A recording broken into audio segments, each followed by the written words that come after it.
Hi, this is Jillian Gallagher. Today we're going to talk about rhyming and rhyme discrimination. Rhyming and rhyme discrimination are both components of phonemic awareness. Phonemic awareness is the ability to manipulate sounds in words without connecting them yet to letters. Just because students may also be emergent readers, may be starting to read, does not mean that phonemic awareness activities aren't still valuable for them. But with rhyming, we start to teach children how to identify ending sounds in words, since that's what creates a rhyme. We talk about subtracting or manipulating the first sound in words, like cat and bat. They have different beginning sounds, but the same rhyme or the same ending sounds. So when we do these with children, especially when we're starting at young, before they're starting to connect things to letters and words, it does help develop the connections in their brain that will help set the arena for reading. So, rhyming is something you can do from a very young age. You can do it with children's names, you can do it with any word. Rhyming books are a great way to start if you're not sure. So, we'll go through this. Rhymes have the same ending syllable: hop, mop, pop. Rhymes that are spelled the same way are called a family. I also have a video on my YouTube channel about word families using the it family, but you can use any word family, and these would all be rhyming words. Rhymes also can have the same ending syllable, and I say ending syllable because when children start doing longer words, we might get into multisyllabic words. Rhymes don't have to be spelled the same way. All of the words tonight, light, and bite have a long I sound with a hard consonant T at the end. They are not spelled the same way. They're not even the same number of syllables. Tonight is 2 syllables. Light and bite are both 1. But they rhyme because that ending syllable is the same. Just like in hop, mop, and pop, they all have op at the end. So both of these are completely acceptable ways to rhyme, and especially because we're doing this before students are connecting it to letters. Words that have multi-syllables, more than one syllable, are a great way to start increasing vocabulary and adding some challenge to rhyming. Rhyming games can be real or nonsense words. It's important to distinguish with children what words are real and nonsense, but they tend to have a pretty good sense of this. They may recognize word chunks. When they're starting to do nonsense words, they might see a chunk of a word that is part of a longer multisyllable real word, but nonsense words do not mean that the rhyme is not correct. Rhymes can be the same as long as that ending syllable is the same. One fun game can be to go through the alphabet and substitute the beginning sound to make silly rhymes. This can be done just verbally. You can do it when you're playing, standing in line. And when students start to become decoders or start to read CVC or consonant, vowel, consonant words, you can also do this with writing. You can do it in little word families, like I have on another one of my videos with the it word family. So if you were going through the alphabet and just substituting the beginning sound, you could do things like nop, mop, pop, quap, rop, sop, top. All of the words rhyme. And with this, you're just practicing connecting a letter sound to the name of a letter. If they're actually writing it, it would be the letter sound correspondence. But right now, we're just working on the sound correspondence to the name of that letter.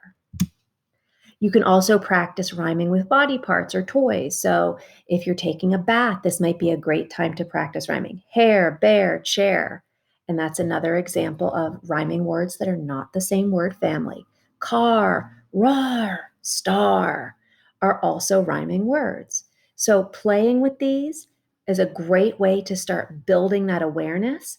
And if your child or a student says a word that doesn't rhyme, but maybe starts with the same beginning sound or just sounds similar, you can acknowledge the part of those words that is similar and then give them a rhyming word that would match. So let's practice some word families. Bat.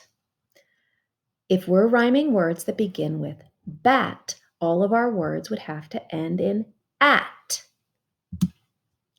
Cat, fat, hat, jat, and the little asterisk at the end of the word jat just signifies that it's a nonsense word. So sometimes we can call these outer space words or silly words, nonsense words, but they still rhyme. Mat, pat, rat, sat, yat. There's another silly nonsense word.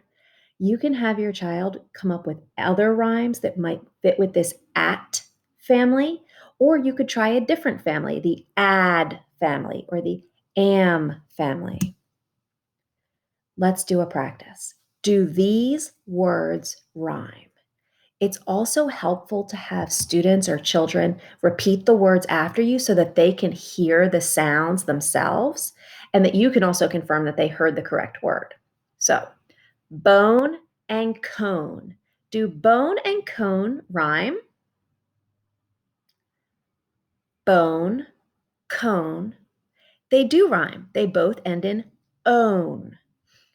Just a quick note about these two words. When you see the onset and rhyme, so onset would be the beginning sound and rhyme would just be the rest of the word. And that version of rhyme is spelled R-I-M-E.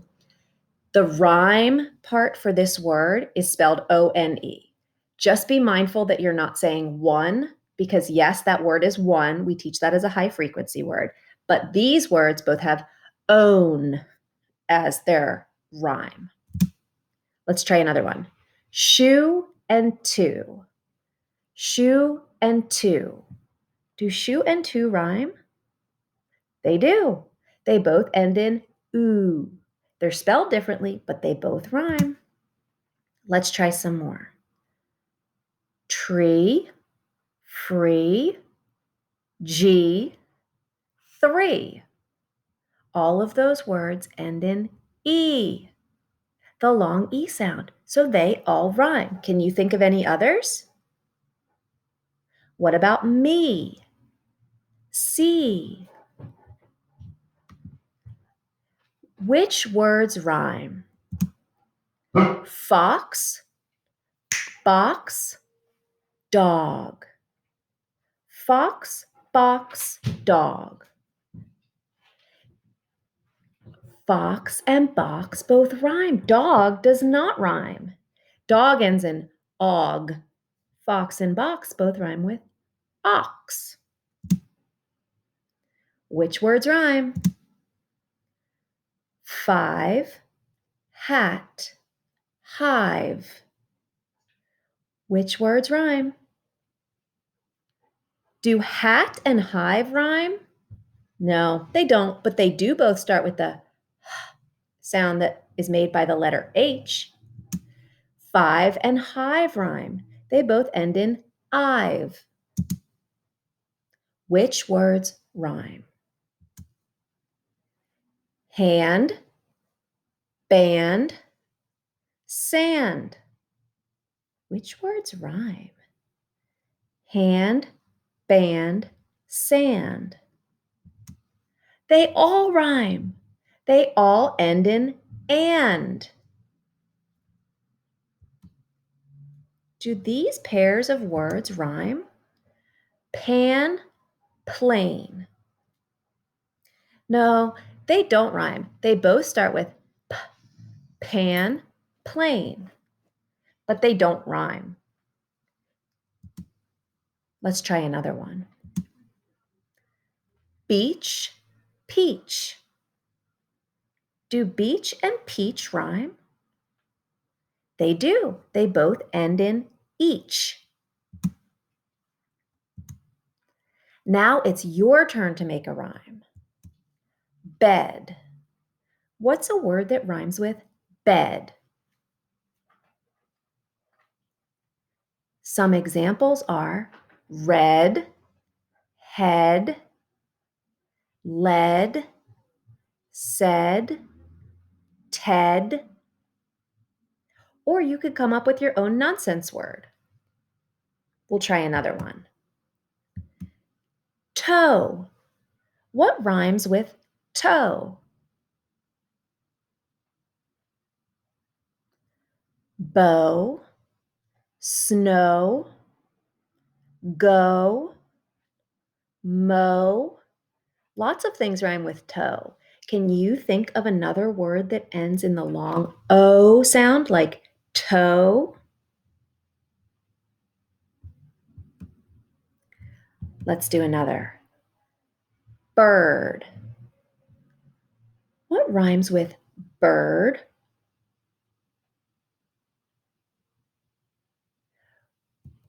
Rhymes have the same ending sound or syllable. Rhymes don't have to be spelled the same way, and rhymes can be real words or nonsense, silly words. The only point we want to emphasize with rhymes is that they end in the same syllable or the same beat. And just because words are spelled the same does not necessarily mean that they are pronounced the same. So, rhyming is an auditory activity that can help build those phonemic awareness skills that set students up for strong early reading. Thank you for joining me. Happy reading.